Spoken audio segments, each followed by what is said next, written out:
ನಿಮಗೆ ಈ ಸಂದರ್ಭದಲ್ಲಿ ಒಂದು ಕತೆ ಮಾತ್ರ ಹೇಳ್ತೀನಿ. ಎಷ್ಟು ಆಧ್ಯಾತ್ಮದ ಚಿಂತನೆ ಇದೆ ನೋಡಿ. ನೀವು ಜೀವನದಲ್ಲಿ ಎಷ್ಟು ಆಸ್ತಿಯನ್ನು ಸಂಪಾದನೆ ಮಾಡಿದ್ರು ಅಂತ್ಯಕಾಲದಲ್ಲಿ ನೀವು ಸಂಪಾದನೆ ಮಾಡಿದ ಧನವನ್ನು ಮಕ್ಕಳು ಕಲೆಕ್ಟ್ ಮಾಡ್ಕೊಳ್ತಾರೆ, ನಿಮ್ಮ ಆಸ್ತಿಯಲ್ಲಿ ಪಾಲ್ ತಗೊಳ್ತಾರೆ. ಆದರೆ ನೀವು ಮಾಡಿದ ಸಾಧನ ಪಾಲ್ ತಗೊಳ್ಳೋನು ಪರಮಾತ್ಮ. ನೀವು ಕಣ್ಣಿನಿಂದ ಏನು ಸಾಧನೆ ಮಾಡಿದಿರಿ ಅದನ್ನು ತೆಕ್ಕೊಳ್ತಾನೆ ಸಾಯುವಾಗ. ನೀವು ಕಿವಿಯಿಂದ ಎಷ್ಟು ಭಗವಂತನ ಕತೆ ಕೇಳಿದ್ದೀರಿ ಅದನ್ನು ತೆಕ್ಕೊಳ್ತಾನೆ. ನಾಲ್ಗೆಯಿಂದ ಎಷ್ಟು ಹರಿನಾಮ ನುಡಿದಿದ್ದೀರಿ ಅದನ್ನು ತೆಕ್ಕೊಳ್ತಾನೆ. ಯಾರು? ಜೀವನ ಜೊತೆಗೆ ಭಗವಂತ ಹೋಗಬೇಕು. ಭಗವಂತ ಹೋದರೆ ವಾಯುದೇವರು, ವಾಯುದೇವರು ಹೋದರೆ ಜೀವ. ಹೋಗುವಾಗ ಆ ಮನೇಲಿ ಏನೇನು ತಗೋಬೇಕಲ್ಲ, ನೀವು ಸಂಪಾದನೆ ಮಾಡಿದ ಆಸ್ತಿ ಮಕ್ಕಳು ಹೊಡ್ಕೋತಾರೆ. ಆದರೆ ಸಾಧನೆ ಅದನ್ನು ದೇವರು ತಗೊಳ್ತಾನೆ. ಕಾಲಿಂದ ಎಷ್ಟು ಪ್ರದಕ್ಷಿಣೆ ಮಾಡಿದಿರಿ, ಕೈಯಿಂದ ಎಷ್ಟು ಮಾಡಿದ್ದೀರಿ, ಆಚಾರ್ಯರ ಶಾಸ್ತ್ರವನ್ನು ಕಣ್ಣಿಂದ ಎಷ್ಟು ಓದಿದ್ದೀರಿ, ಇದನ್ನೆಲ್ಲ ತೆಗೆದು ತಾನಿಟ್ಕೊಂಡಿರ್ತಾನೆ. ಈ ಜೀವನಿಗೆ ಇನ್ನೊಂದು ಬಾಡಿ ಬಂದಾಗ ಆಯಾಯ ಸಾಧನೆಯನ್ನು ಅಲ್ಲಲ್ಲಿ ಇಡ್ತಾನೆ. ಇದು ಭಗವಂತ ಮಾಡುವ ದೊಡ್ಡ ಉಪಕಾರ. ಫೋನ್ ಯಾವುದಾದ್ರೇನು ಸಿಮ್ ಸೇಮ್ ಇದ್ದರೆ ಸಾಕು. ಫೋನ್ ಚೇಂಜ್ ಆದರೂ ಪರವಾಗಿಲ್ಲ, ಸಿಮ್ ಹಳೇದಿದ್ದು ಬಿಟ್ಟರೆ ಓಲ್ಡ್ ಡೇಟಾ ಎಲ್ಲ ಬರುತ್ತಲ್ಲ. ಹಾಗೆ ಕುಯೋನಿಗಳು ಬರಲ್ಲಂಜೆ. ದೇಹ ಯಾವುದು ಬಂದ್ರೇನು ಸಾಧನ ಹಳೇದಿದ್ರೆ ಸಾಕು. ಎಂಥ ಕೆಟ್ಟ ಜನ್ಮ, ಆನೆ ಜನ್ಮ ಬಂತು ಇಂದ್ರದ್ಯುಮ್ನ ಮಹಾರಾಜನಿಗೆ. ಆದರೆ ದೇವರು ಸಾಧನೆಯನ್ನು ಮೆಚ್ಚಿ ಎಲ್ಲ ಇಟ್ಟಿದ್ದ. ಅಂತ್ಯಕಾಲದಲ್ಲಿ ಭಗವಂತ ತನ್ನ ನೆನಪನ್ನು ಅವನಿಗೆ ತಂದು ಕೊಟ್ಟ, ಅವನು ಉದ್ಧಾರ ಆದ. ಹಾಗಾದರೆ ಸಾಧನೆ ಕಲೆಕ್ಟ್ ಮಾಡೋನು ಯಾರು? ಭಗವಂತ. ಹಾಗಾಗಿ ಆ ಭಗವಂತ ಅವನು ಬೇಕು. ನಿಮ್ಮ ಯಜ್ಞ ರಕ್ಷಣೆ ಆಗಬೇಕು. ನಿಮ್ಮ ಯಾವ ರಕ್ಷಣೆ ಇಲ್ಲ, ದೇವರ ನೆನಪು, ದೇವರ ಸ್ಮರಣೆ ನಿಮ್ಮ ಯಜ್ಞದ ರಕ್ಷಣೆ ಅಂತ ತಿಳಿಸ್ಕೊಡ್ತಾ ಇದ್ದಾರೆ. ವಿಶ್ವಾಮಿತ್ರರು ತಾವೇ ಮಾಡ್ಕೊಳ್ಬೋದು ಅಂತ ಹೋಗಲಿಲ್ಲ. ಅವರೇನಾದ್ರು ನನ್ನ ರಕ್ಷಣೆ ನಾನೇ ಮಾಡ್ಕೊಳ್ತೀನಿ ಅಂತ ಹೋಗಿದ್ದಿದ್ರೆ ಇವತ್ತು ನಾವು ಕೂಡ ಹಾಗೆ ಮಾಡಿಬಿಡ್ತಿದ್ವಿ. ಹಾಗೆ ಮಾಡಬೇಡಿ. ನೀವು ಮಾಡುವ ಕರ್ಮ ಅನ್ನುವ ಯಜ್ಞಕ್ಕೆ ರಕ್ಷಣೆ ಅದು ಭಗವಂತಂದೇ ಬೇಕು. ಅವನಲ್ಲೇ ಪ್ರಾರ್ಥನೆ ಮಾಡಿ. ಏನಂತ? ದೇವರೇ, ನಾನು ಯಜ್ಞ ಮಾಡ್ತೇನೆ, ನೀನು ರಕ್ಷಣೆ ಮಾಡು. ನೀವು ಮಾಡುವ ಯಜ್ಞಕ್ಕೆ ಭಗವಂತನನ್ನು ಕರೆದಾಗ ಮಾತ್ರ ಆ ಯಜ್ಞ ರಕ್ಷಣೆ ಆಗತ್ತೆ ವಿನಃ ಬೇರೆ ಯಾರೂ ಕೂಡ ಈ ಕರ್ಮ ಯಜ್ಞವನ್ನು ರಕ್ಷಣೆ ಮಾಡುವವರಿಲ್ಲ ಅಂತ ತೋರಿಸ್ಕೊಡ್ತಾರೆ. ಇನ್ನೊಂದು, ರಾಮ ಕರೆದ್ರ, ವಿಶ್ವಾಮಿತ್ರರು ಕರೆದ್ರೆ ರಾಮ ಹಿಂದೆ ಹೋದ್ನಂತೆ. ಅಲ್ಲ, ಅದೇನು ವಿಶೇಷ? ವಿಶ್ವಾಮಿತ್ರರು ಹೇಳ್ತಾರೆ, ಕರೆದವ್ರ ಮನೆಗೆಲ್ಲ ರಾಮ ಬರಲ್ಲ, ಬಂದು ಯಜ್ಞ ರಕ್ಷಣೆ ಮಾಡೋಲ್ಲ. ವಿಶ್ವಾಮಿತ್ರರು ಕರೆದ್ರೆ ಬರದೇ ಇರೋಲ್ಲ. ವಿಶ್ವಾಮಿತ್ರರು ಕರಿಬೇಕು, ರಾಮ ಹೋಗ್ಬೇಕು. ಇದರಲ್ಲಿ ನಮಗೊಂದು ಕಥೆ ಇದೆ. ಏನು ಕತೆ? ನೀವು ವಿಶ್ವಾಮಿತ್ರರಾಗಿ ರಾಮನ್ ಕರೀರಿ. ವಿಶ್ವಾಮಿತ್ರರಾಗೋದು ಅಂದರೆ ಏನಾಚಾರ್ಯ? ಹೆಂಡತಿ ಮಕ್ಕಳನ್ನೆಲ್ಲ ಬಿಟ್ಟು ತಪಸ್ ಅಲ್ಲೇ ಅಲ್ಲ. ವಿಶ್ವಾಮಿತ್ರರು ಅಂದರೆ ಗಾಯತ್ರಿ, ಗಾಯತ್ರಿ ಅಂದರೆ ವಿಶ್ವಾಮಿತ್ರರು. ವಿಶ್ವಕ್ಕೆ ಮಿತ್ರರು ವಿಶ್ವಾಮಿತ್ರರು. ವಿಶ್ವಾಮಿತ್ರರ ಹೆಸರು ಬೇರೆ, ಆದರೆ ಅವರಿಗೆ ಮುಂದೆ ವಿಶ್ವಾಮಿತ್ರ ಅಂತ ಬರ್ತಾ ಇದೆ. ಗಾದಿರಾಜನ ಮಗ ಶರದ್ವಾನ್ ಅಂತ, ಅವನು ಮುಂದೆ ತಪಸ್ಸು ಮಾಡಿ ಇಂಥ ದೊಡ್ಡ ಒಂದು ಪದವಿಯನ್ನು, ಬ್ರಹ್ಮ ಋಷಿ ಪದವಿಯನ್ನು ಪಡೆದದ್ದು. ಆ ಮುನಿ ಕಂಡ ಮಂತ್ರ ಇದು ನೋಡಿ. ಜನಗಣಮನ ನ್ಯಾಷನಲ್ ಆಂಥಮ್, ರಾಷ್ಟ್ರಗೀತೆ ಅಂತಾರೆ ಅಲ್ವಾ? ಹಾಗೆ ಗಾಯತ್ರಿ ವಿಶ್ವಗೀತೆ. ಅದಕ್ಕೆ ಅದನ್ನು ಕೊಟ್ಟವರು ವಿಶ್ವಕ್ಕೆ ಮಿತ್ರರು. ಭಗವಂತ ಎಲ್ಲ ಮನುಕುಲದ ಸ್ನೇಹಿತ ಅಂತ ಆಚಾರ್ಯರು ಹೇಳ್ತಾರೆ. ವಿಷ್ಣುರ್ಮೇ ಪರಮ ಸುಹೃತು, ಜೀವನಿಗೆ ಆತ್ಯಂತಿಕ ಗೆಳೆಯ ಭಗವಂತ. ಅವನ ಸ್ಮರಣೆ ಮಾಡೋದೇ ಗಾಯಂತಂ ತ್ರಾಯತೆ. 3 ಕಾಲದಲ್ಲಿ ಗಾಯನ ಮಾಡುವ ಮಿತ್ರ ಆ ಭಗವಂತಂದದು. ಅದಕ್ಕೆ ವಿಶ್ವಾಮಿತ್ರ. ವಿಶ್ವಕ್ಕೆ ಮಿತ್ರರಾದರೂ ಈ ಮಂತ್ರವನ್ನು ಕೊಟ್ಟು ವಿಶ್ವಾಮಿತ್ರರು ಅಂತ. ವಿಶ್ವಾಮಿತ್ರ ಗುಣ ಇದ್ದದ್ದಕ್ಕಾಗೆ ರಾಮ ಅವರಿಂದ ಬಂದ. ನಮ್ಮಲ್ಲಿ ಏನು ಗುಣವೇ ಇಲ್ಲ ರೀ. ಏನು ಗುಣ ಅಂದರೆ ನಾವು ಯಾರಿಗೂ ಮಿತ್ರರಲ್ಲ. ನಮ್ಮನ್ನು ಕಂಡ್ರೆ ಯಾರಿಗೂ ಆಗಲ್ಲ, ನಮಗೂ ಯಾರನ್ನ ಕಂಡ್ರೂ ಆಗಲ್ಲ. ಗಂಡನ ಕಂಡ್ರೆ ಹೆಂಡ್ತಿಗಾಗಲ್ಲ, ಹೆಂಡ್ತಿಗೆ ಕಂಡ್ರೆ ಗಂಡಂಗಾಗಲ್ಲ, ಗಂಡ ಹೆಂಡ್ತಿಗೆ ಮಕ್ಳು ಕಂಡ್ರಾಗಲ್ಲ, ಮಕ್ಳಿಗೆ ಅಪ್ಪನ ಕಂಡ್ರಾಗಲ್ಲ, ಹಿಂದಿನ ಮನೆ ಮುಂದಿನವ್ರು ಕಂಡ್ರಾಗಲ್ಲ, ಗುರುಗಳಿಗೆ ಶಿಷ್ಯರಾಗಲ್ಲ, ಶಿಷ್ಯರು ಗುರುಗಳು. ಯಾರಿಗೆ ಯಾರಾಗತ್ತೆ? ಜೀವನ ಬರ್ತಿ ನಮಗೆ ಕೋಮ ಕಾಮ ಇದರೊಳಗೆ. ದೇವರಲ್ಲಿ ಪ್ರೇಮ ಬೇಕು. ಎಲ್ಲರ ಒಳಗೆ ಭಗವಂತ ಇದ್ದಾನೆ. ಈ ರೀತಿ ವಿಶ್ವವನ್ನೇ ಪ್ರೀತಿಸಿದ ಮಹಾನುಭಾವರು ವಿಶ್ವಾಮಿತ್ರರು. ವಿಶ್ವಕ್ಕೆ ಗಾಯತ್ರಿಯನ್ನು ಕೊಟ್ಟ ಮಹಾನುಭಾವರು. ಒಂದರ್ಥ ಆದರೆ ಚೆನ್ನಾಗಿ ಗಾಯತ್ರಿ ಮಾಡು, ಗಾಯತ್ರಿ ಪ್ರತಿಪಾದ್ಯನಾದ ರಾಮನನ್ನು ಬೇಡು. ತಾತ್ಪರ್ಯ ಏನು ಗೊತ್ತಾ? ಗಾಯತ್ರಿಯನ್ನು ಅಥವಾ ಯಾವುದೇ ಕರ್ಮವನ್ನು ಮಾಡಿ ದೇವರನ್ನು ಬಿಟ್ಟು ಬೇರೆದನ್ನು ಬೇಡಬೇಡ. ಪುರುಷಾರ್ಥ ರೂಪನು ಹರಿಯು ಲೋಕಕ್ಕೆ ಎಂದು ಸದುಪಾಸನೆಯ ಗೈದವರಿಗಿತ್ತಪನು ತನ್ನ. ಕೆಲವರು ದೇವರ ಪ್ರಾರ್ಥನೆ ಮಾಡ್ತಾರೆ, ಗಾಯತ್ರಿ ಮಾಡ್ತಾರೆ. ಯಾಕೆ? ಧರ್ಮಕ್ಕಾಗಿ, ಅರ್ಥಕ್ಕಾಗಿ, ಕಾಮಕ್ಕಾಗಿ. ಪ್ರಯೋಜನ ಇಲ್ಲ. ಇನ್ನು ಕೆಲವರು ಉತ್ತಮರು ಮೋಕ್ಷಕ್ಕಾಗಿ ಅಂತಾರೆ. ಅದೂ ಅಲ್ಲಂತ.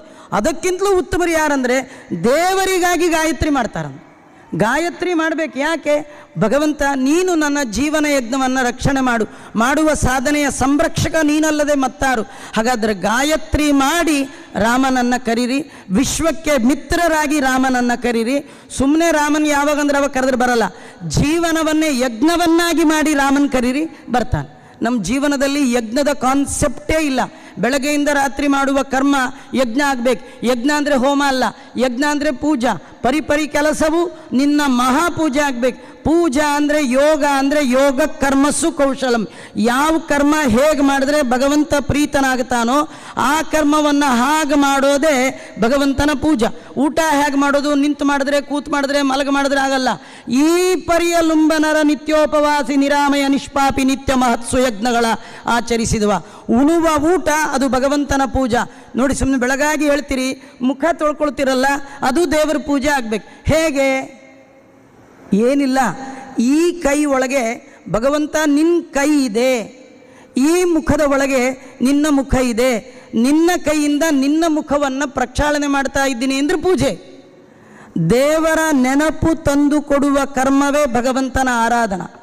ಹಲ್ಲು ಉಜ್ಜುತ್ತೀರಿ, ದಂತದೊಳು ಹಂಸಾಖ್ಯ. ಭಗವಂತ ಹಂಸನಾಮಕ ಪರಮಾತ್ಮ, ನೀ ಇದ್ದೀಯಾ, ನಿನ್ನ ಪೂಜೆ, ನೀ ಆಯ್ತು ಪೂಜೆ. ಈ ಒಂದು ಅನುಸಂಧಾನದಿಂದ ಮಾಡಿದಾಗ ಮಾತ್ರ ನೀವು ಮಾಡುವ ಎಲ್ಲ ಕರ್ಮ ಅದು ಯಜ್ಞ ಆಗತ್ತೆ. ಆ ಯಜ್ಞದ ರಕ್ಷಣೆಗಾಗಿ ರಾಮ ಬರ್ತಾನೆ. ವಿಶ್ವಾಮಿತ್ರರಾಗಿ ಯಜ್ಞವನ್ನು ಮಾಡ್ತಾ ರಾಮನನ್ನು ಕರೆದದ್ದೇ ಆದರೆ ಎಷ್ಟು ಪ್ರತಿಬಂಧಕಗಳಿದ್ದರೂ ರಾಮ ಅವನ್ನೆಲ್ಲ ದೂಡಿ ತಾನು ಬರ್ತಾನೆ. ಹಿಂದಿಂದೆ ಬರ್ತಾನಂತೆ ರಾಮ. ನೀವು ಯಜ್ಞವನ್ನು ಮಾಡ್ತೀರಿ ಅಂತ ಗೊತ್ತಾಗ್ಬಿಟ್ರೆ ಸಾಕು, ಒಡಲ ನೆರಳಂದದಲ್ಲಿ ಎಮ್ಮೊಡನೆ ತಿರುಗುವನು. ನೀವು ದೇವರನ್ನ ಪ್ರಾರ್ಥನೆ ಮಾಡಿ ಮುಂದೆ ಹೋಗ್ತಾ ಇರ್ರಿ. ಬಕುತ ಜನ ಮುಂದೆ, ನೀನವರ ಹಿಂದೆ. ವಿಶ್ವಾಮಿತ್ರೇಣ ನೀತ. ವಿಶ್ವಾಮಿತ್ರರು ಕರ್ಕೊಂಡು ಹೋದ್ರಂತ. ರಾಮ ಬಂದದ್ದು ಅನ್ನೋದಕ್ಕಿಂತಲೂ ವಿಶ್ವಾಮಿತ್ರರು ಕರ್ಕೊಂಡು, ಆ ವಿಶ್ವಾಮಿತ್ರರ ಭಕ್ತಿ, ಅವರ ಸಾಧನೆ ರಾಮಂಗೆ ಅವರನ್ನು ಬಿಟ್ಟಿರ್ಲಿಕ್ಕಾಗಲಿಲ್ಲ. ಹಿಂದೆ ಬಕುತ ಜನ ಮುಂದೆ, ನೀನವರ ನಿಂದೆ. ಹುಟ್ಟು ಹರಿಗೋಲು ಮುಂದಲ್ಲದೆ ಹುಟ್ಟುತ್ತಾ ಮುಂದೇನೋ ಅಂತಾರೆ ದಾಸರಾಯರು. ಹರಿಗೋಲು ಮುಂದು ದಾಟಿಸುವ ಕೋಲು ಅದು ನೀನು ಅಲ್ವಾ? ಕೋಲು ನೀನು, ಮುಂದೆ ನಾವು ಭಕ್ತರು. ಮುಂದೆ ರಥ ಬರುತ್ತೆ ರಾತ್ರಿ ನೋಡಿ, ಕೃಷ್ಣನ ರಥ. ಮುಂದೆ ಭಕ್ತರು, ಹಿಂದೆ ಭಗವಂತ ಅಲ್ಲ. ಯಾರು ಹಿಂದಿನ ತಳ್ಕೊಂಡು ಹೋಗ್ತಾರ, ಮುಂದಿಂದ ಹೇಳ್ಕೊಂಡು ಭಕ್ತರು ಮುಂದೆ, ನಾನು ಹಿಂದೆ ಭಗವಂತ ಅಂತ. ನಾನು ಯಾಕೆ ಹಿಂದೆ ಅಂದರೆ, ನನ್ನನ್ನು ನೋಡೋ ಬರದಲ್ಲಿ, ಸಾಧನ ಮಾಡುವ ಅರ್ಜೆಂಟಲ್ಲಿ ನೀವೆಲ್ಲರೂ ಎಡವು ಬಿದ್ದರೆ ಏನು ಮಾಡೋದಪ್ಪ? ಅದಕ್ಕೆ ನಾನು ಹಿಂದೆ ಇರ್ತೀನಿ, ನೀವು ಎಲ್ಲಿಯೂ ಎಡವು ಬೀಳಬಾರ್ದು, ಹಾಗೆ ನೋಡಲಿಕ್ಕೆ ನಾನು ನಿಮ್ಮ ಹಿಂದಿಂದೆ ಇರ್ತೀನಿ ಅಂತ ಭಗವಂತ ನಮ್ಮ ಹಿಂದೆ ಬರ್ತಾನಂತೆ. ವಿಶ್ವಾಮಿತ್ರರು ಮುಂದೆ, ಇದರರ್ಥ ಸಾಧನೆ ಮಾಡುವವರು, ಮಾಡುವ ಎಲ್ಲ ಕರ್ಮವನ್ನು ಭಗವಂತನ ಪೂಜಾ ಅಂತ ಮಾಡುವವರು, ಯಜ್ಞಾನುಸಂಧಾನದಿಂದ ಮಾಡುವವರು ಎಲ್ಲರಿಗಿಂತ ಮುಂದೆ. ಯಾಕೆ ಗೊತ್ತಾ? ಭಗವಂತ ಅವ್ರ ಹಿಂದೆ. ನಮ್ಮ ಹಿಂದೆ ದೇವರಿದ್ದರೆ ಜೀವನದಲ್ಲಿ ನಾವು ಎಲ್ಲ ಕಡೆ ಮುಂದೆ. ನಮ್ಮ ಹಿಂದೆ ದೇವರಿದ್ದರೆ ನೋಡಿ, ಯಾರಿಗೆ ಭಗವಂತ ಇದ್ದಾನೆ ಎನ್ನುವ ನಂಬಿಕೆ ಇದೆ, ದೇವರು ನಾನು ಮಾಡುವ ಕರ್ಮಕ್ಕೆ ರಕ್ಷಣೆ ಕೊಡ್ತಾನೆ ಎನ್ನುವ ನಂಬಿಕೆ ಇದೆ, ಅವ್ರಿಗೆ ಯಾವ ಭಯವೂ ಇಲ್ಲ. ದೇವರನ್ನು ಮರೆತವರಿಗೆ ಬದುಕೆ ಭಯದ ಸರಮಾಲೆ. ಏನಾಗುತ್ತೋ ಏನೋ ಭಯ ಭಯ ಭಯ ಅಲ್ವಾ? ಯಾರಿಗೆ ದೇವರಿದ್ದಾನೆ ಎನ್ನುವ ಎಚ್ಚರಿಕೆ ಭಯವೇ ಇಲ್ಲ, ವಿಶ್ವಾಮಿತ್ರರಿಗೆ ಭಯವೇ ಇಲ್ಲ. ವಿಶ್ವಕ್ಕೆ ಮಿತ್ರರಾದವರು, ಗಾಯತ್ರಿಯನ್ನೇ ಕಂಡವರು, ಯಜ್ಞ ರಕ್ಷಕನಾಗಿ ರಾಮನನ್ನು ಕರೆದವರು, ಇವರಿಗೆ ಎಲ್ಲಿ ಭಯ? ಮುಂದೆ ಹೋಗ್ತಾ ಇದ್ದಾರೆ, ಹಿಂದೆ ರಾಮ ಬರ್ತಾ ಇದ್ದಾನೆ. ಬರುವ ರಾಮನ್ನ ವಿಶ್ವಾಮಿತ್ರರು ನೋಡಿದ್ರಂತೆ. ಪುಟ್ಟ ಬಾಲಕ ರಾಮನಿಗೆ ಅಂದ್ರಂತೆ, ಹಸಿವಾಗ್ತಾ ಇದೆಯಾ, ಬಾಯಾರಿಕೆ ಆಗುತ್ತಾ, ಅದಕ್ಕೆ ನಿಂಗೆ 2 ಮಂತ್ರ ಹೇಳ್ಕೊಡ್ತೀನಿ ಅಂಥೇಳಿ, ಬಲ ಅತಿಬಲ ಅಂತ ಹೇಳಿ ಬ್ರಹ್ಮದೇವರ ಮಕ್ಕಳು ಆ ಮಂತ್ರದ ಅಭಿಮಾನಿಗಳು. ಮಂತ್ರದ ದೇವತೆ ಹೇಳಿದ್ದಾರೆ, ಮಂತ್ರದ ಹೆಸರು ಹೇಳಿದ್ದಾರೆ. ರಾಯರಾಗಲಿ, ನಾರಾಯಣ ಪಂಡಿತಾಚಾರ್ಯ ಆಗಲಿ, ಆಚಾರ್ಯರಾಗಲಿ, ವಾಲ್ಮೀಕಿಗಳಾಗಲಿ ಮಂತ್ರ ಯಾವುದು ಅಂತ ಹೇಳಿಲ್ಲ. ಅವ್ರು ಯಾರೂ ಹೇಳಿಲ್ವಲ್ಲ, ರಾಯರಾರು ಹೇಳಬಾರ್ದು ಅಂದರೆ ಹೇಳಲ್ಲ. ಅವ್ರು ಯಾಕೆ ಹೇಳಲಿಲ್ವೋ ಅದಕ್ಕೆ ನಾ ಹೇಳಲ್ಲ ಅಂತಾರೆ. ಅವರು ಯಾಕೆ ಹೇಳಿಲ್ಲ? ದೇವಗುಖ್ಯ ಅದು, ಎಲ್ಲ ಹೇಳಲಿಕ್ಕೆ ಸಾಧ್ಯ ಇಲ್ಲ. ಇವತ್ತೇನಾದರೂ ಆ 2 ಮಂತ್ರ ಸಿಕ್ಕಿಬಿಟ್ಟಿದ್ದಿದ್ರೆ ಮುಗೀತು. ಹಸಿವೆ ಇಲ್ಲ, ಬಾಯಾರಿಕೆ ಇಲ್ಲ. ಆ ಮಂತ್ರವನ್ನು, ಬಲ ಮತ್ತು ಅತಿಬಲ ಅನ್ನುವ 2 ಮಂತ್ರಗಳನ್ನು ವಿಶ್ವಾಮಿತ್ರರು ರಾಮಚಂದ್ರ ದೇವರಿಗೆ ಹೇಳಿಕೊಟ್ಟಿದ್ದು. ಮಂತ್ರಾಕೃತ್ ಮಂತ್ರವನ್ನು ರಾಮದೇವರು ಸ್ವೀಕಾರ ಮಾಡಿದ್ರಂತೆ. ನಮಗೆ ಈ ಕಥೆ ಕೇಳುವಾಗ ಆಶ್ಚರ್ಯ ಆಗುತ್ತೆ. ಎಲ್ಲಿ ರಾಮ, ಎಲ್ಲಿ ವಿಶ್ವಾಮಿತ್ರರು? ವಿಶ್ವಾಮಿತ್ರರು ರಾಮನಿಗೆ ಹೇಳ್ಕೊಡೋದಾ? ಯಾಕೆ ಹೇಳ್ಕೊಡ್ಬಾರ್ದಾ? ರಾಮ ಯಾರು? ದೇವತೆಗಳಿಗೆ ಗುರು, ಮಂತ್ರ ಪ್ರತಿಪಾದ್ಯನಾದವ, ವೇದಶ್ಚ ಸರ್ವೈಹಿ ಅಹಮೇವ ವೇದ್ಯ ಅಂತ ಹೇಳಿಸಿಕೊಂಡ ಮಹಾನುಭಾವ. ಗುರುತ ಮಮ ಗುರುಂ ದೇವಂ ನಮಾಮಿ ಅಂತ ವೇದವ್ಯಾಸ ರೂಪಿಯೇ ರಾಮ. ಹೀಗಾಗಿ ಮಂತ್ರ ದ್ರಷ್ಟಾರನಾದ, ಮಂತ್ರ ಪ್ರತಿಪಾದ್ಯನಾದ, ಮಂತ್ರ ಸರ್ವೇ ವೇದಾಹ ವಿಷ್ಣು ಬುದ್ಧಿಗಾಹ, ಎಲ್ಲ ವೇದಗಳು ಅವನ ಮುಖಕಮಲದಿಂದ ನಿರಂತರ ಹೊರಹೊಮ್ಮುತ್ತಾ ಇದೆ ಅಂದ ಮೇಲೆ ಅವನಿಗೊಂದು 2 ಮಂತ್ರ ಹೇಳ್ಕೊಡೋದ?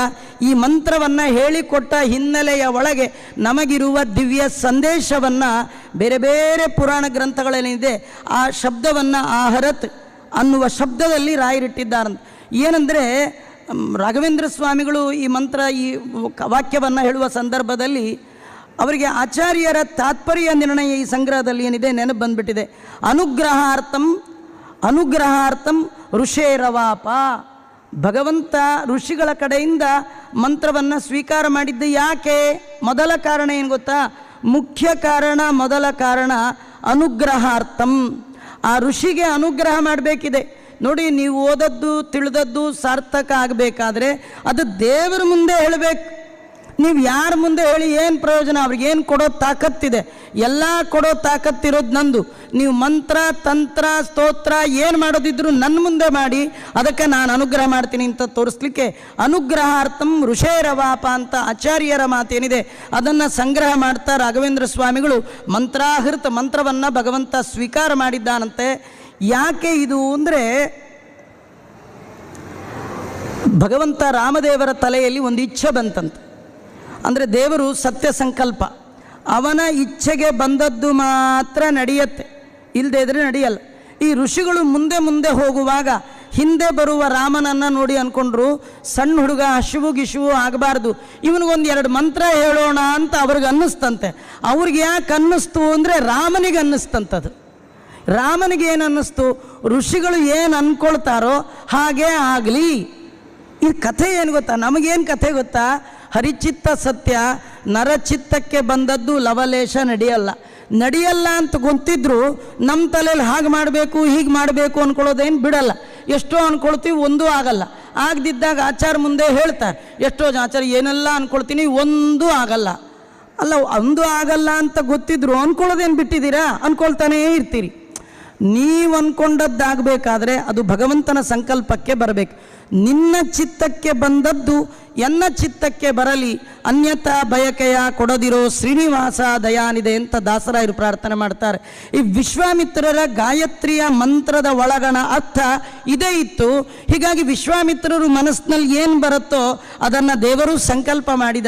ಅವರು ನಂಗೆ ಮಂತ್ರ ಹೇಳಬೇಕು ಅಂತ ಇದ್ದಾರೆ, ನಾನು ಅದನ್ನು ಸ್ವೀಕಾರ ಮಾಡಬೇಕು ಅಂತ ಅವ್ರು ಅಂದ್ಕೊಂಡಿದ್ದಾರೆ, ಹಾಗೆ ಆಗಲಿ ಅಂತ ಅವನು ಅಂದ್ಕೊಂಡಂತ. ಹಾಗಾದ್ರೆ ನೀವು ಅಂದ್ಕೊಂಡದ್ದು ಆಗಬೇಕಾದ್ರೆ ನೀವು ಅಂದ್ಕೊಂಡು ಮಾತ್ರಕ್ಕಾಗಲ್ಲ, ಭಗವಂತನ ಇಚ್ಛೆಗೆ ಬರಬೇಕು. ರಾಮನ ಇಚ್ಛೆಗೆ ಬಂದಿದೆ, ವಿಶ್ವಾಮಿತ್ರರು ಅಂದುಕೊಂಡಂತೆ ಆಗಲಿ. ಅದಕ್ಕೆ ವಿಶ್ವಾಮಿತ್ರರು ಮಂತ್ರ ಹೇಳಿದ್ರು, ರಾಮ ಕೇಳ್ದ. ಆಮೇಲೆ ವಿಶ್ವಾಮಿತ್ರರಿಂದ ಯಾಕೆ ಮಂತ್ರ ದೇವರು ಕೇಳ್ದ? ವಿಶ್ವಾಮಿತ್ರನ ಮಂತ್ರ ಕೇಳಿದ್ದು ಯಾಕೆ ಗೊತ್ತಾ? ಭಗವಂತ ಅಂತಾನೆ, ನೋಡಿ ನನ್ನಷ್ಟು ವಿದ್ಯೆ ಯಾರಿಗಿದೆ? ವಿದ್ಯಾ ಅಂದರೆ ನಾನು, ಸಿದ್ಧಿ ಅಂದರೆ ನಾನು, ಬುದ್ಧಿ ಅಂದರೆ ನಾನು, ಪ್ರಸಿದ್ಧಿ ಅಂದರೆ ನಾನು ಅಂತಂದೇವ್ರು. ಏನು ನಮ್ಗೆ ಹೆಂಗೆ ಬೇರೆ ಬೇರೆ ಅಂತಲೇ ಗೊತ್ತಿಲ್ಲ. ವಿದ್ಯೆ ಅಂದರೆ ಕಲಿಕೆ, ನೀವು ತಿಳಿದದ್ದು. ಎಷ್ಟೋ ಜನ ತಿಳ್ಕೊಂಡಿರ್ತಾರೆ, ಸಿದ್ಧಿನೇ ಇರಲ್ಲ. ಶುದ್ಧ ಮನಸ್ಸಿನಿಂದ ತಿಳಿದಿದ್ದನ್ನು ಜಪ ಮಾಡಿದ್ರೆ ಸಿದ್ಧಿ ಆಗುತ್ತೆ. ಶುದ್ಧಿ ಇದ್ರೂ ಸಾಲದು, ಬುದ್ಧಿ ಬೇಕು, ಅದನ್ನು ಕೊಡೋದು ನಾನೇ. ಕೆಲವರಿಗೆ ಸಿದ್ಧಿ ವಿದ್ಯೆ ಬುದ್ಧಿ ಎಲ್ಲ ಇರುತ್ತೆ, ಪ್ರಸಿದ್ಧಿಗೆ ಬರಲ್ಲ, ಅದನ್ನು ಕೊಡೋದು ನಾನಂತಾನೆ. ಅಂತ ಭಗವಂತ ಅಂತಾನೆ, ಇಷ್ಟು ವಿದ್ಯಾ ಪ್ರತಿಪಾದಕನಾಗಿದ್ದರೂ ಕೂಡ ನಾನೇ ಆಚಾರ ಹೇಳುವಾಗ ಮಂತ್ರ ಶ್ರದ್ಧೆಯಿಂದ ಕೇಳ್ತಾ ಇದ್ದೀನಿ ಅಂದರೆ ನೀವು ಕೂಡ ಗುರುಗಳ ಮುಖಾಂತರವಾಗಿಯೇ ನನ್ನ ಜ್ಞಾನವನ್ನು ಪಡಿಬೇಕೇ ವಿನಃ ನೇರ ನನಗೆ ಪುಸ್ತಕ ಬರುತ್ತೆ, ಲ್ಯಾಂಗ್ವೇಜ್ ಗೊತ್ತಿದೆ ಅಂದರೆ ನಿಮಗೆ ನಾನು ಬರೋಲ್ಲ. ಏನು ಗೊತ್ತಾ, ಬುಕ್ಕಿಶ್ ನಾಲೆಡ್ಜ್ ಬರ್ಬೋದು, ಅಕ್ಷರವನ್ನು ಗುರುಗಳ ಬಳಿಯಲ್ಲಿ ಅಕ್ಕರೆಯಿಂದ ಕೇಳಿದಾಗ ಮಾತ್ರ ವರ್ಣ ಪ್ರತಿಪಾದ್ಯ ಶಬ್ದ ಪ್ರತಿಪಾದ್ಯವಾದ ಭಗವಂತನ ರೂಪ ಬಿಂಬರೂಪಿಯಾಗಿ ಕಾಣಿಸ್ಕೊಳ್ಳುತ್ತೆ. ಪರೋಕ್ಷ ಜ್ಞಾನ ಅಪರೋಕ್ಷ ಜ್ಞಾನವಾಗಿ ಕನ್ವರ್ಟ್ ಆಗಬೇಕಾದ್ರೆ ರಾಯರು ಗುರುಗಳ ಅನುಗ್ರಹ ಬೇಕು. ಗುರುವಿನ ಗುಲಾಮನಾಗುವ ತನಕ ದೊರೆಯದಣ್ಣ ಮುಕುತಿ. ಜಗತ್ತಿನ ಎಲ್ಲರನ್ನೂ ಗುಲಾಮರನ್ನಾಗಿ ಮಾಡಿಕೊಂಡ ನಾನೇ ವಿಶ್ವಾಮಿತ್ರರ ಮುಂದೆ ಗುಲಾಮನಂತೆ ಕೂತು ವಿದ್ಯೆಯನ್ನು ಅಧ್ಯಯನ ಮಾಡಿದ್ದೇನೆ ಅಂದಮೇಲೆ ನೀವೆಲ್ಲ ಏನು ಲೆಕ್ಕ ಮಾಡಿದ್ರೆ ಉಂಟು, ಇಲ್ಲದೆ ಇದ್ರಿಲ್ಲ. ತೋರಿಸ್ಲಿಕ್ಕೆ ರಾಮಚಂದ್ರ ದೇವರು ಹಾಗೆ ಮಾಡಿದ್ದಾನೆ ಅಂತ ತಿಳಿಸ್ತಾ ಇದ್ದಾರೆ. ಆಮೇಲೆ ಆ ಮಂತ್ರವನ್ನು ಕಿವಿಯಲ್ಲಿ ಉಪದೇಶ ಮಾಡಿದ್ರಂತ. ಯಾಕೆ ದೂರದಲ್ಲಿ ಹೇಳಿದ್ರೆ ಕೇಳ್ತಿರಲಿಲ್ಲ. ಉಪದೇಶ ಅಂದರೆ ಜೋರು ಮಾಡಬಾರ್ದು. ಉಪದೇಶ ಕಿವಿಲೇ. ಬ್ರಹ್ಮೋಪದೇಶ ಮಾಡುವಾಗ ಮೈಕ್ ಇಟ್ಕೊಂಡಾರು ಗಾಯತ್ರಿ ಮಂತ್ರ ಹೇಳ್ಕೊಡ್ತಾರಾ? ಅಪ್ಪ ಮಗನ ಕಿವಿಯಲ್ಲಿ ಮಾತ್ರ, ಗುರುಗಳು ಕಿವಿಯಲ್ಲಿ ಮಾತ್ರ ಉಪದೇಶ. ಕಿವಿಯಲ್ಲಿ ವಿಶ್ವಾಮಿತ್ರರು ಉಪದೇಶ ಮಾಡಿದ್ರಂತ. ಯಾಕೆ? ದೇವರು ಯಾಕೆ ಕಿವಿಯಲ್ಲಿ ಮಾಡಿಸ್ಕೊಂಡ? ದೇವರನ್ನಂತೆ ಆ ವರ್ಣಾಭಿಮಾನಿ ದೇವತೆಗಳು ನನ್ನ ಕಿವಿ ಒಳಗೆ ಹೋಗಿ ಅವ್ರಿಗೊಂದು ವಿಶೇಷ ಬಲ ಬರಲಿ ಅಂತ ಕಿವಿ ಒಳಗೆ ಆ ದೇವತೆಗಳನ್ನು ಕರೆಸ್ಕೊಂಡಂತೆ. ಆ ವಿಶ್ವಾಮಿತ್ರ ಕಡೆಯಿಂದ ಯಾಕೆ ಕೇಳಿದ? ಎಷ್ಟೋ ಜನ ಗ್ರಹಣ ಬಂದಾಗ ವಾಯುಸ್ತುತಿ ಪಾರಾಯಣ ಮಾಡ್ತಾರೆ, ಜೋರು ರಾಯರ ಮುಂದೆ ಕೂತು ಪಾರಾಯಣ ಮಾಡ್ತಾರೆ.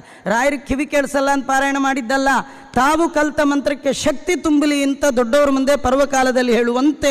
ಹಾಗೆ ರಾಮನ ಜೊತೆ ನಡೆದದ್ದೇ ಪರ್ವಕಾಲ, ರಾಮ ಎದುರಿಗಿರದೇ ದೊಡ್ಡ ಪರ್ವಕಾಲ. ತಾವು ಕಲಿತ ಮಂತ್ರ ಅದು ಸಿದ್ಧಿ ಶುದ್ಧಿ ಆಗಲಿ ಅಂತ ಹೇಳಿ ವಿಶ್ವಾಮಿತ್ರರು ಹೀಗೆಲ್ಲ ಹೇಳಿದ್ರು ಅಂತ ಹೇಳ್ತಾ ಇದ್ದಾರೆ. ಅಲ್ಲಿಂದ ವಿಶ್ವಾಮಿತ್ರರು ಮಂತ್ರವನ್ನು ಕೊಟ್ಟರು, ಕರ್ಕೊಂಡು ಹೋಗ್ತಾ ಇದ್ದಾರೆ. ತಾಟಕಾಂ ಘಾತುಕೋಸ್ತ್ರಂ, ತಾಟಕೆಯನ್ನು ಸಂಹಾರ ಮಾಡಿದ್ರು. ಆಮೇಲೆ ಬ್ರಹ್ಮಾದ್ಯಂ ಪ್ರಾಪ್ಯ ಹತ್ವ ಹೀಗೆಲ್ಲ ಹೇಳ್ತಾರೆ. ಇಲ್ಲಿ ಕಥೆ ಒಳಗೆ ರಾಯರು ಒಂದು ಸ್ವಲ್ಪ ವ್ಯತ್ಯಾಸ ಮಾಡಿದ್ದಾರೆ. ಅದು ತಾತ್ಪರ್ಯ ನಿರ್ಣಯ ಸಂಗ್ರಹ ತಾತ್ಪರ್ಯ ನಿರ್ಣಯದಲ್ಲಿ ಆಚಾರ್ಯರು ಹೇಳುವಾಗ ಬ್ರಹ್ಮಾದಿ ಅಸ್ತ್ರವನ್ನು ವಿಶ್ವಾಮಿತ್ರರಿಂದ ಉಪದೇಶವನ್ನು ಸ್ವೀಕಾರ ಮಾಡಿ ಆಮೇಲೆ ರಾಮಚಂದ್ರ ದೇವರು ತಾಟಕೆಯನ್ನು ಸಂಹಾರ ಮಾಡಿದ್ರು. ಕಥೆಯನ್ನು ಹೀಗೆ ಹೇಳ್ತಾರೆ. ಆದರೆ ರಾಯರು ಕತೆ ಹೇಳುವಾಗ ಸ್ವಲ್ಪ ಉಲ್ಟಾ ಪಲ್ಟಾ ಮಾಡಿ ಹೇಳ್ತಾರೆ. ತಾಟಕೆಯನ್ನು ಸಂಹಾರ ಮಾಡಿ ಆಮೇಲೆ ಬ್ರಹ್ಮಾದಿ ಅಸ್ತ್ರವನ್ನು ಪಡೆದ ಅಂತ. ನಮ್ಗೆ ಈ ಕಥೆ ಕೇಳುವಾಗ ಎಲ್ಲೋ ರಾಯರು ಬರೆಯೋ ಅರ್ಜೆಂಟಲ್ಲಿ ಪೂರ್ವಾಪರಿಕಾರ ಮಾಡಿಬಿಟ್ರು ಅಂತ ನಾವು ಅಂದ್ಕೊಳ್ತೀವಿ. ನಮಗೆ ಅರ್ಜೆಂಟೇ ವಿನ ರಾಯರಿಗೆ ಯಾವ ವಿಷಯದಲ್ಲಿ ಅರ್ಜೆಂಟ್ ಇದ್ದರೂ ಕೂಡ ದೇವರ ವಿಷಯದಲ್ಲಿ ಅರ್ಜೆಂಟೇ ಇಲ್ಲ. ನಮಗೆ ಬೇರೆ ಯಾವ ವಿಷಯದಲ್ಲೂ ಅರ್ಜೆಂಟ್ ಇಲ್ಲ, ದೇವರ ವಿಷಯದಲ್ಲಿ ಭಾರಿ ಅರ್ಜೆಂಟ್. ಪಾರಾಯಣ ಮಾಡೋದಲ್ಲ, ಮುಗಿಸ್ಬಿಡೋದು. ಪ್ರವಚನ ಮಾಡೋದಲ್ಲ, ಮುಗಿಸ್ಬಿಡೋದು. ದೇವ್ರ ಪೂಜೆ ಮಾಡೋದಲ್ಲ, ಮುಗಿಸ್ಬಿಡೋದು ಅಲ್ವಾ? ನಮಗೆ ಮುಗಿಸೋದ್ರೊಳಗೆ ಪರ್ಯ, ನಮಗೆ ಮಾಡೋದ್ರಲ್ಲ. ರಾಯರಿಗೆ ಗ್ರಂಥ ಮುಗಿಸೋದಲ್ಲ, ಬರೆಯೋದು. ಅದಕ್ಕೆ ರಾಯರ ಗ್ರಂಥದಲ್ಲಿ ಹುಡುಕಿ ನೋಡಿದರೂ ಇದುವರೆಗೆ ಯಾರಿಗೆ ಒಂದು ಮಿಸ್ಟೇಕ್ ಸಿಕ್ಕಿಲ್ಲ. ಎಂಥ ಅದ್ಭುತ ಸ್ವಾಮಿ ನಿಮ್ಮ ಗ್ರಂಥ. ಚಿತ್ತೇನ ಅಯುಕ್ತಮರ್ಥಂ ಕಲಯತಿ ಸಹಸಾ ನಾಭಿದತ್ತೇನ ಸದ್ಭಿಃ ಸಾಕಂ ಮೀಮಾಂಸತೇವ ನಲಿಕತಿ ವಚಸೋದ್ಘಾಟಯತ್ಯಾಶಯಂ ಸ್ವಂ ಉಕ್ತನ್ನೋ ವಕ್ತಿ ಭೂಯಃ ಕ್ವಚಿದಪಿ ಲಿಖಿತಂ ನೈವ ನಿರ್ಮಾಷ್ಟಿ ತಸ್ಮಾತ್ ಅಸ್ಮಾಭಿಃ ಸತ್ಪ್ರಬಂಧಃ ಪ್ರಣಯನ ವಿಷಯೇ ಸ್ತೂಯತೆ ರಾಘವೇಂದ್ರ. ಮಂತ್ರಾಲಯ ಪ್ರಭುಗಳೇ, ನಿಮ್ಮ ಗ್ರಂಥ ರಚನಾ ಭಗವಂತ ಗ್ರಂಥ ಪ್ರತಿಪಾದ್ಯ. ಅವನು ಹೇಗೆ ನಿರ್ದುಷ್ಟನೋ ನಿಮ್ಮ ಗ್ರಂಥಗಳು ಹಾಗೆ. ಏನು ಅವರು ಬರೆದದ್ದು ಅಳಿಸ್ತಾ ಇರಲಿಲ್ಲ ಅಂದರೆ ತಪ್ಪಿದ್ರೂ ಹಾಗೆ ಬಿಟ್ಬಿಡೋರು, ಹಿಂಗೆ ತಿಳ್ಕೊಂಬಿಟ್ಟಿರಾ. ಅವ್ರು ತಪ್ಪೇ ಬರೀತಿರ್ಲಿಲ್ಲಂತ. ಯಾಕೆಂದರೆ ಆಚಾರ್ಯರ ಒಂದು ವಾಕ್ಯವನ್ನು ನೋಡುವಾಗ ವ್ಯಾಖ್ಯಾನ ಮಾಡುವ ಪ್ರಸಂಗದಲ್ಲಿ ಅವರ ತಲೆಯಲ್ಲಿ ತಪ್ಪು ಅರ್ಥಗಳು ಬರ್ತಾನೇ ಇರಲಿಲ್ಲಂತ. ರಾಯರು ಸ್ವಲ್ಪ ನಮ್ಮ ಥರನೇ. ಏನಂದರೆ ನಮಗೆ ಒಳ್ಳೆಯ ಅರ್ಥ ಬರೋದೇ ಇಲ್ವಲ್ಲ, ಅವರಿಗೆ ಕೆಟ್ಟ ಅರ್ಥ ಬರ್ತಾ ಇರಲಿಲ್ಲ. ಅವ್ರಿಗೆ ಇಷ್ಟೇ ವ್ಯತ್ಯಾಸ. ನಾವು ಯಾವುದೇ ಶ್ಲೋಕ ತೊಗೊಂಡ್ರು ತಪ್ಪು ಅರ್ಥವೇ ನಮಗೆ ಬರುತ್ತೆ. ಅವರು ತಲೆ ಒಳಗೆ ಅಯುಕ್ತವಾದ ಅರ್ಥದ ಕಲ್ಪನೆ ಎಂದೂ ಇಲ್ಲ. ಯಾವುದಕ್ಕೂ ಕಷ್ಟಪಟ್ಟು ಅರ್ಥ ಬರೆಯುವಂತಿಲ್ಲ. ತಮಗಿಂತೂ ಪ್ರಾಚೀನರು ಬರೆದದ್ದನ್ನು ಅಲ್ಲಗಳೆಯುವಂತಿಲ್ಲ. ಅವ್ರ ಜೊತೆ ವಾದ ಮಾಡುವಂಥದ್ದಿಲ್ಲ. ಹೇಳಿದ್ದನ್ನು ಮತ್ತೆ ಹೇಳುವಂಥದ್ದಲ್ಲ. ಇಂಥ ಅದ್ಭುತವಾದ ಗ್ರಂಥವನ್ನು ರಚನೆ ಮಾಡಿದ ರಾಯರು ಆಚಾರ್ಯರ ತಾತ್ಪರ್ಯವನ್ನು ತಿಳಿಯದೆ ತಲೆಯಲ್ಲಿ ಇಟ್ಟುಕೊಳ್ಳದೆ ಇದು ಪೂರ್ವಾಪರಿಕಾರ ಮಾಡಿದ್ರು ಅಂತ ತಿಳ್ಕೊಳ್ಬಾರ್ದು. ಹಾಗಾದರೆ ಸಂಗ್ರಹ ರಾಮಾಯಣದಲ್ಲಿ ವಾಲ್ಮೀಕಿ ರಾಮಾಯಣದಲ್ಲಿ ಹೇಳುವಾಗಲೂ ಅವರು ನಂತರದಲ್ಲೇ ಹೇಳಿದ್ದ. ಇದೆರಡನ್ನು ಕೂಡಿಸ್ಲಿಕ್ಕೆ ರಾಯರು ಹೇಳ್ತಾರೆ. ಇದರ ತಾತ್ಪರ್ಯ ಭಗವಂತ ರಾಮ ತಾಟಕೆಯನ್ನು ಸಂಹಾರ ಮಾಡಲಿಕ್ಕೆ ಯಾವ ಅಸ್ತ್ರವೂ ಅವನಿಗೆ ಬೇಡ, ಯಾವ ಶಸ್ತ್ರವೂ ಬೇಡ. ಮತ್ತು ಹೇಗೆ ಮಾಡ್ದ? ಅಲ್ಲ, ಹೇಗೆ ಮಾಡ್ದ ಅಂತ ಕೇಳ್ತಿರಲ್ಲ. ದೇವರು ಸೃಷ್ಟಿ ಹೇಗೆ ಮಾಡ್ತಾನೋ ಸಂಹಾರವನ್ನು ಹಾಗೆ ಮಾಡ್ತಾನೆ. ಲೀಲಾ ಮಾತ್ರಂ ಪ್ರಭೋ ಸೃಷ್ಟಿ. ಎಲ್ಲರ ಸೃಷ್ಟಿಗೆ ಕಾರಣ ಭಗವಂತನ ಇಚ್ಛೆ, ಎಲ್ಲರ ಸಾವಿಗೂ ಕಾರಣ ಭಗವಂತನ ಇಚ್ಛಾ ಮಾತ್ರದಿಂದಲೇ ಭಗವಂತ ಸೃಷ್ಟಿ ಸ್ಥಿತಿ ನಿಯಮನ ಜ್ಞಾನ ಅಜ್ಞಾನ ಬಂದ ಮೋಕ್ಷವನ್ನು ಮಾಡುವ ಆ ಭಗವಂತನೇ ರಾಮ ಅಂತ ತೋರಿಸ್ಲಿಕ್ಕೆ. ರಾಮ ಅಸಹಾಯ ಶೂರ, ಅವನಿಗೆ ಶಸ್ತ್ರದ ಬಲ ಶಾಸ್ತ್ರದ ಬಲ ಯಾವುದೂ ಬೇಕಿಲ್ಲ ಅಂತ ತೋರಿಸ್ಲಿಕ್ಕೆ ಮೊದಲು ತಾಟಕೆಯನ್ನು ಸಂಹಾರ ಮಾಡಿ ಆಮೇಲೆ ಇವರನ್ನು ಆ ಅಸ್ತ್ರವನ್ನು ಪಡೆದರು ಅನ್ನುವ ಕಥೆಯನ್ನು ವರ್ಣನೆ ಮಾಡ್ತಾ ಇದ್ದಾರೆ.